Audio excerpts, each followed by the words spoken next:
ఓం శనిశ్చరాయ నమః. శనిదేవుడు అంటే చాలా మంది భయపడతారు. వాస్తవానికి శనిదేవుడు చాలా మంచివాడు. శని భగవానుడు అంటే నీతి, న్యాయం, ధర్మబద్ధతకు కట్టుబడి ఉంటాడు. శని త్రయోదశి అంటే శనివారం రోజు త్రయోదశి తిథి ఉన్న రోజును శని త్రయోదశి అంటారు. ఆ రోజు స్వామివారిని నువ్వులతో నూనెతో అభిషేకం చేస్తే ఎంతో మంచిదని పెద్దలు చెబుతున్నారు. అయితే ఎలాంటి అభిషేకాలు చేయాలి, ఎలా చేయాలో ఒకసారి తెలుసుకుందాం. శనేశ్వరుడికి నువ్వుల నూనెతో అభిషేకం చేయాలి. శనేశ్వరుడి ఆలయం నుంచి బయటకు వెళ్ళేటప్పుడు అక్కడ ఉన్న భిక్షగాళ్లకు, పేదవారికి శక్తి కొలది ఆహార రూపంలో కానీ, వస్త్ర ధన వస్తు రూపంలో కానీ దాన ధర్మాలు విరివిగా విశాల హృదయంతో చేస్తే మంచి ఫలితాలు దక్కుతాయి. దానాలు అనేవి ఉన్నవారికి చేస్తే ఫలితం రాదు. కేవలం నిరుపేదలకు, పశుపక్షాదులకు చేస్తేనే పుణ్యం దక్కుతుంది.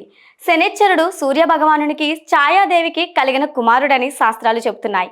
కశ్యపాన గోత్రం సోదరుడు యమధర్మరాజు, సోదరి యమున. శనికి ఉన్న ఇతర పేర్లు కొనస్త, పింగళ, కృషాను, సౌరి, బబ్రు, మంద, పిప్పల, రౌద్రాంతక, సూర్యపుత్ర అని పిలువబడతారు.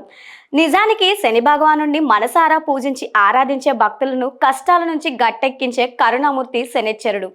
ఏ త్రయోదశి అయితే శనివారంతో కూడి ఉంటుందో ఆ రోజును శనిగ్రహాన్ని శనీశ్వరుడుగా సంబోధించి పరమశివుడు వరమిచ్చాడని అంటారు. ఈ శని త్రయోదశి అంటే శనికి చాలా ఇష్టం. దోషాలను పోగొట్టి మానవులు కోరుకున్న కోరికలను తీర్చి సుఫలితాలను అందించేవాడే శనిశ్చరుడు. దీనికి నిష్ఠా నియమం కావాలి. ఈ రోజు పాటించవలసిన నియమాలు: ఉదయం కాగానే శరీరానికి నువ్వుల నూనె రాసుకొని గంట తర్వాత తలస్నానం చేయాలి. ఇలా చేస్తే శని అనుగ్రహాన్ని పొందవచ్చని పురాణాలు చెబుతున్నాయి. ఈ రోజు మద్యం, మాంసం ముట్టరాదు. వీలైన వారు శివార్చన తామే స్వయంగా చేస్తే మంచిది. శనిగ్రహ స్థాన దోషాల వలన బాధపడేవారు నీలాంజన సమాభాసం, రవిపుత్రం యమాగ్రజం, ఛాయామర్తాండ సంభూతం తం నమామి శనిశ్చరం అనే స్తోత్రాన్ని వీలైనన్ని ఎక్కువ సార్లు పఠిస్తే మంచిది. వీలైనంత వరకు ఏ పని చేస్తున్నా మౌనంగా ఉంటూ దైవ చింతనలో ఉండాలి. ఈరోజు ఆకలితో ఉన్నవారికి, పశుపక్షాది జీవులకు భోజనం పెడితే మంచిది.